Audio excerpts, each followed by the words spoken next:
I covered Richard Nixon for much of the presidential campaign in 1968. And I sort of got my first hint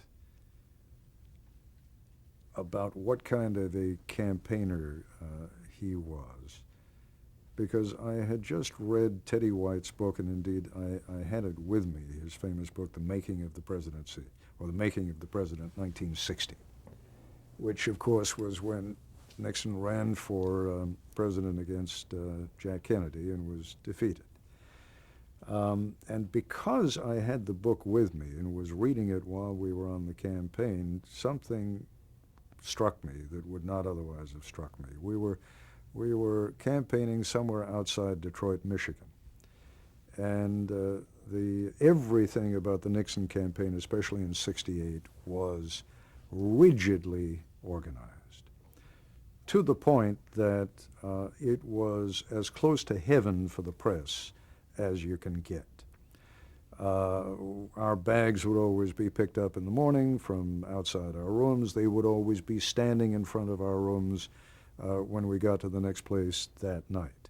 There was always good food on the plane or on the bus. Nixon took every weekend off in Florida and stayed with his old friend Bibi Rebozo, which meant that we had the weekend off in Florida, and that was good. You didn't expect anything unexpected from the Nixon campaign. Everything was rigidly programmed. So it was really curious on this one morning as we were driving outside Detroit that Nixon's motorcade stopped. And it stopped in front of a school for the deaf. And a number of people from the school for the deaf came out, gathered around Nixon, who was standing on the hood of his car. And as stupid as it sounds, he had a bullhorn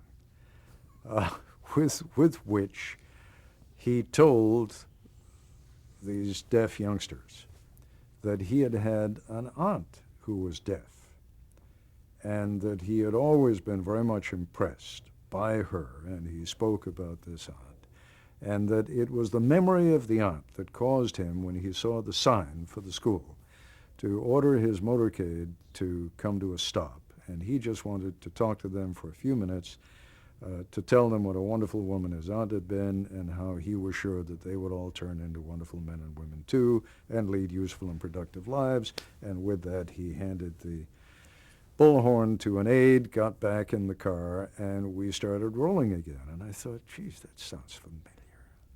And I pull out my 1960 campaign book by Teddy White, and sure enough, he had stopped in front of the same damn school for the deaf and given them verbatim the same little speech, unrehearsed, unprepared. And so that, of course, was the essence of my story that night. But Nixon was a very, very bright man who simply could not handle anything ad lib, small talk. He was very poor at small talk. He had come on the program long after his presidency. He came on Nightline after Brezhnev, Leonid Brezhnev, who had been the Secretary General of the Soviet Communist Party, after he died. And we'd had a couple, two or three ex-presidents, ex-secretaries of state on the program. The program went very late, and I didn't get home until about 4 in the morning. Went to bed. My wife is an attorney. She was off when the phone rang the next morning. She was already at work. The kids were at school, but it was about 7:45. And I hear this very familiar voice on the phone saying, "Hello, Ted, President Nixon here." And I said, "Good morning, Mr. President. What can I do for you?" And the first words out of his mouth were, "I didn't realize you got up this early." And the first thought that goes through my head is, well, why are you calling me, you numbskull, if you didn't think that I got up this early? But that was just sort of quintessential Nixon, that as smart as he was, as brilliantly as he could expostulate on foreign policy, domestic policy, a man with a brilliant memory, knew the name of not just every county chairman, Republican county chairman, but every Republican county chairman's wife and probably all of their kids. Really a smart guy, but couldn't handle small talk. And it just made him uncomfortable to be around, because unless you got right into the interview with him or asked him immediately what you wanted to know, if you were trying to make a little bit of small talk, you were going nowhere. That's fascinating. Let me ask you now, you became an anchor for ABC News about, what, 1975, something like that? I think so, yeah, 75 was that, or 76. Was it weekend news? The Saturday news. How did that come about?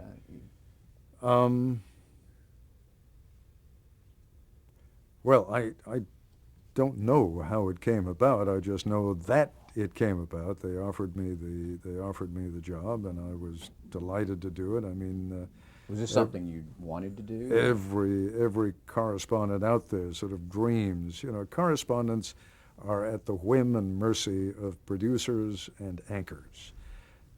So that if a correspondent needs, you know, a minute 47 for his piece instead of a minute 43, there are other bodies there who can determine that that is or is not going to happen. An anchor, however, is an exalted personage who must be at least catered to, if not obeyed. And that meant that the idea of being an anchor, it implied a certain level of control over a broadcast, which is something that, as a correspondent, you never had. So yes, I wanted to be an anchor.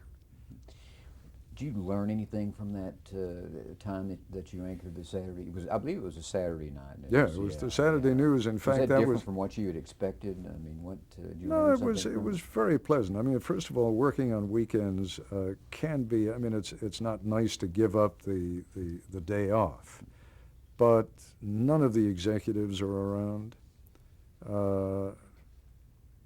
It's quiet.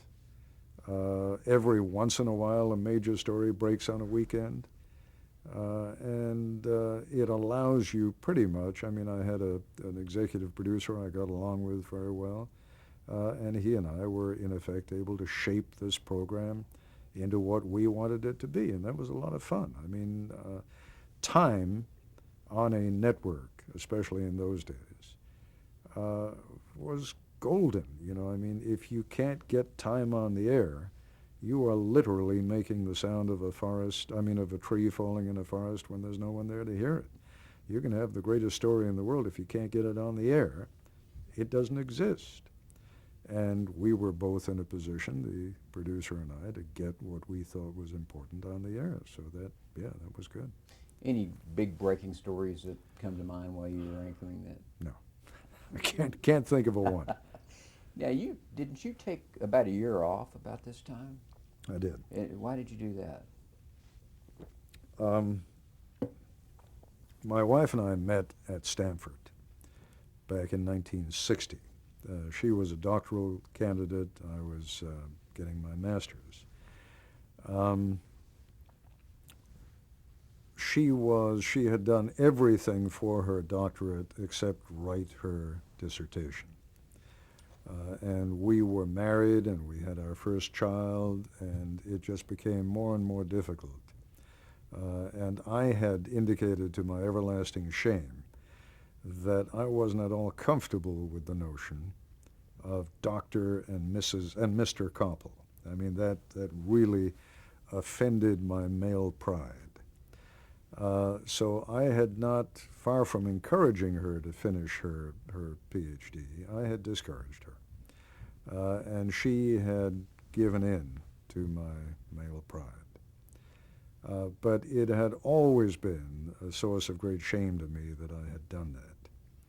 So in the mid-'70s, and I think it was probably in '76, I was doing the Saturday news. My wife, I said to her, why don't you go back and finish your PhD, do your dissertation, I'll take some time off. And she said, you know, frankly, I don't even want to do that. What I'd like to do is go to law school. And I said, okay, I'll take a year off so you can get that first toughest year of law school behind you. And I knew that if I went to ABC Management and said, may I please have a year off so I can do this, they would have said no. And frankly, if I'd been in their position, I would have said the same thing. So I went to see Bill Sheehan, who was then the president of ABC News and was a good friend. And he said, good, I'm glad you're coming up to see me because I've got a couple of things I want to talk to you about. The two things he wanted to talk to me about were, A, because he went first, A, how would you like to be an executive? And I said, what do you mean? He said, well, I'm looking for a senior vice president of ABC News, and I think this is about the time that you have to decide, do you want to go on being on the air for the rest of your professional life, or would you like to run a news division? And if you'd like to run a news division, then here's a chance to do it. And I said, I know what I'm good at and I know what I'm not good at. And I would be a terrible executive and I would hate to do that. And so thank you, but no thank you. He said, all right, I've got one other offer. He said, you may have heard that Barbara Walters is coming over to ABC from NBC. And she and Harry Reasoner are going to co-anchor the evening news. How would you like to be the executive producer of that program? And I said, Bill, even if I hadn't come up here today to tell you what I'm going to tell you, I can't think of anything I would rather not do than be the executive producer of that program. I pity the poor fool who's going to do that. It's going to be a very tough program to do. He said, I know, that's why I'm offering it to you. And I said, thank you, but no thank you. And he said, all right, what do you want to talk about? I said, I'm quitting. And he said, why? And I said, well, because Grace Ann is going to go to law school, and I don't think that, you should be asked to hold a job open for me for a year. If at the end of that year you want to hire me back, that's great. I'd love to come back. I really have no desire to leave ABC. But if you don't, you should at least have that option. And he said, look, let me think about what we can do. I mean, if you're determined to do this, we'll find a way to make it work. And he called me back a couple of days later and said, look, we can put a microphone in your house and lay a line, and I want you to do a radio commentary every day. And I want you to go on doing the Saturday news on Saturdays. Can you do that? And I said, sure. And he said, all right, we'll put you on half salary for a year, and you'll do those two things, and then at the end of the year you come back.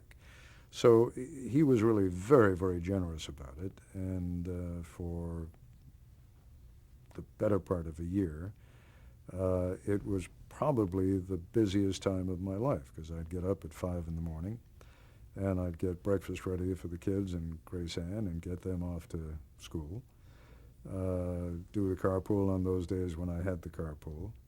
Then I'd read the papers, sit down, write my commentary, which had to be ready by 11 in the morning. Then I'd go out and do whatever shopping there was to do. Then I'd come back. I was writing a novel at the time with Marvin Kalb, and I'd work on the novel for 2 or 3 hours. Then it was time to do the carpool again, pick up the kids, make dinner. Then Grace Ann would come back, and she would do things like the laundry, and she and I would share the cleaning chores. I mean, I didn't do the whole job even when I was theoretically doing the whole job. And for a year, I became far more sensitive. I heard myself saying many of the things that my wife and your wife and every wife in America has at one time or another said. I put the roast in the oven because you told me you were going to be home at 7, and it's now 7:45, and dinner is burned to a crisp. And where were you, and why couldn't you call? Or take your shoes off, I just washed the kitchen floor. And it's amazing what empathy you can develop in a very short time when you are the one doing the washing of the kitchen floor and cooking the meal. And it was a meaningful year. But as my wife never tires of pointing out to me, she's been doing it for 41 out of 42 years. I did it for one. Did that experience give you any ideas for shows when you later on for Nightline? Did you draw on that experience? Yes, and I mean, I know I did a bunch of commentaries on it while I was doing radio commentaries, and I have no doubt that I benefited to the degree of doing some Nightline broadcasts. And they actually had a microphone in your home, in Yes. your house, for you Right. to do your workout. Right. Now that lasted, you say, most of a year, and then you Yeah. came back and continued your anchoring. And No, came back as, well, yes, came back as diplomatic correspondent, continued the anchoring for a while until I came back one weekend. I was on vacation and I happened to be in New York on the weekend, so I just stopped in to say hi to the folks. And by this time we had a new president of ABC News, a fellow by the name of Roone Arledge, who was at the same time president of ABC Sports, and therefore subject to great skepticism on my part and on the part of many of the by then fairly senior members of ABC News. Indeed, Peter Jennings and I went over to the then president of the network, who received us very courteously and fed us white wine and brie, as I recall, while Peter and I explained why hiring Roone Arledge was the worst mistake he'd ever made, and that he should fire the guy and send him back to sports as quickly as he possibly could. And he listened to us with patience and a smile and fed us cheese and wine, and then we left, and of course Roone stayed on to become arguably the greatest president of ABC News that we've ever had. why do you think you and Jennings got it so wrong at the time? Well, Roone was a pretty flashy guy in those days. I mean, he wore safari suits and gold chains. He was the inventor, the creator of Monday Night Football and Wide World of Sports and slow-mo and instant replay and all kinds of great things that we were prepared to acknowledge had done a lot to improve sports coverage. But he was a sports guy. He wasn't a news guy. What the hell was this sports guy doing taking over our news division? And we thought, Peter and I, who now, as you and I speak, have 83 years at ABC between us, we felt this was our news division, not his, and who the hell was he to come in and tell us what he was going to do? So anyhow, that was Roone Arledge, and I was coming back to talk to some friends on the Saturday news on this one Saturday afternoon of my vacation, only to discover that Roone had taken the executive producer away and reassigned him to some other job, and had put a new executive producer on, and hadn't had the courtesy to even tell me that he was doing it. So, as I recall, the family was taking a cruise that afternoon. We got on the ship, and I composed a cable which drew from a famous cable that Ernest Hemingway once said to his boss, the nature of which was "upshove job asswise." And I told him I was quitting, that I didn't expect that he would ask me whether he could put in a new executive producer, but I at least thought that he would have the courtesy to tell me. And I quit. And when we came back from vacation, I stayed home, like Achilles in his tent, sulking.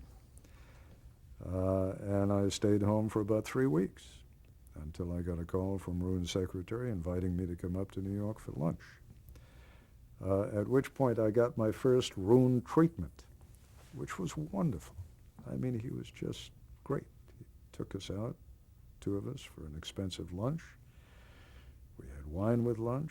We talked about everything in the world except my job. And then finally around 3:30 in the afternoon, as the waiters were shuffling nervously around, waiting for the two of us we were the last in the restaurant to leave, Roone couldn't have cared less. He finally got around to telling me what a brilliant correspondent he thought I was, and how he saw great things in my future. And I didn't walk out of that restaurant. I floated out of that restaurant. I was so pleased to be back at work. and so pleased to be embraced by Roone Arledge. And of course, nothing much happened for a while. And this is about what year? This is about 1978, 77, 78. And then a few weeks later, Roone called me and said, look, I'd like you to do a series on the military balance between the United States and the Soviet Union. And I got a very good producer, a young man by the name of Mike von Fremd, who later went on to become a correspondent at ABC. And we had a young man working at ABC News who's still working with me today by the name of Jay LaMonica, who knows everything about the Soviet military and the American military and 100 other subjects, just a really brilliant guy. And the three of us put together what initially was a 5-part series and then became a 10-part series and then became an 11-part series. And as part 2 of our series, we created a nuclear war between the United States and the Soviet Union. And we showed people what the consequences of even a relatively minor exchange of nuclear weapons would be like. We didn't have anything like the technology that we have today, but it was still pretty impressive. And it ran for 8.5 minutes on World News Tonight. And that was the first week that World News Tonight ever came in second. It had always been third. But that week, and the series, which we call Second to None, drew a larger audience than we had had before. And I was suddenly born as a person of worth in Roone Arledge's eyes.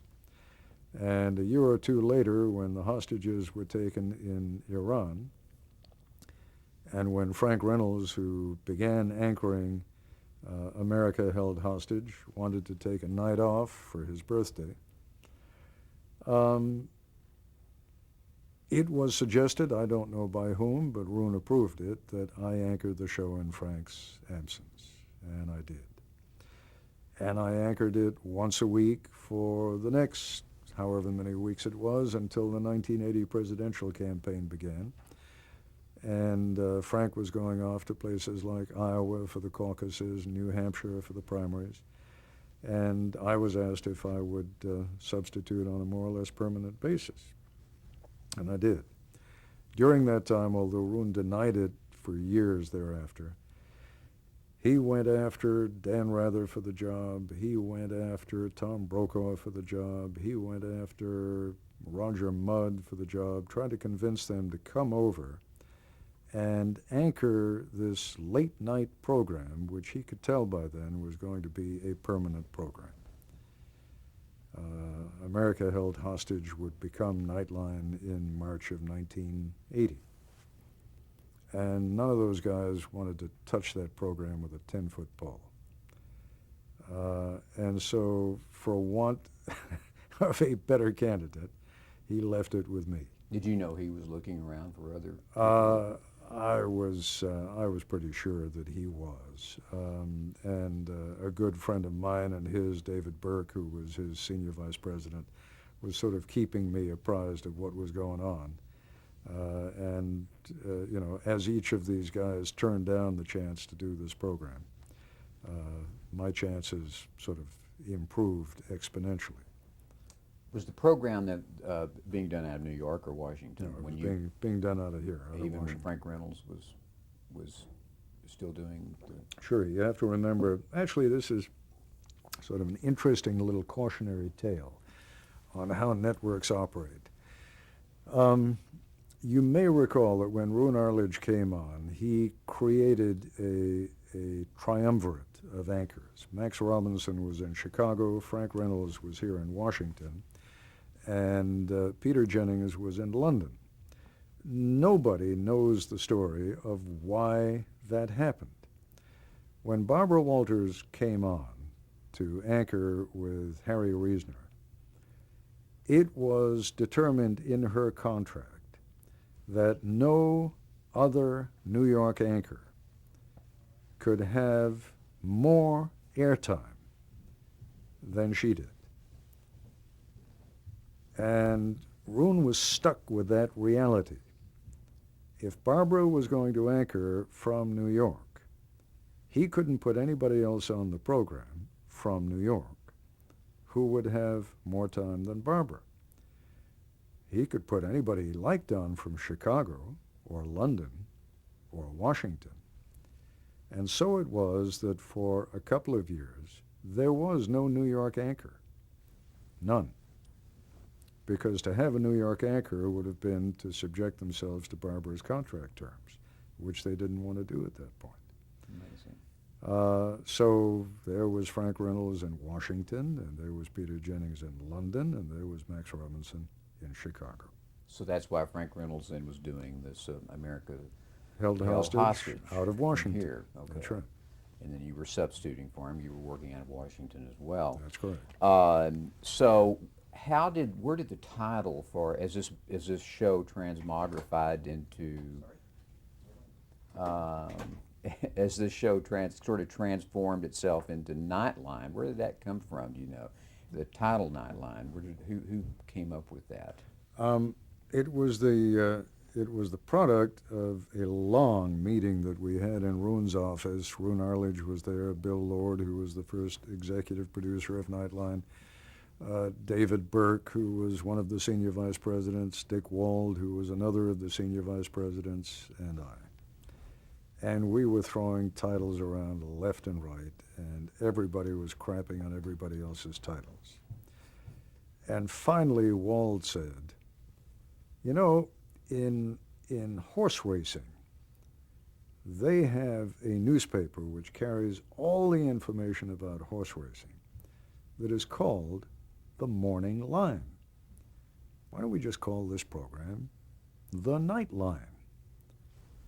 And we all hissed and hooted and booed and told him what an idiot we thought he was and what a crappy title we thought it was.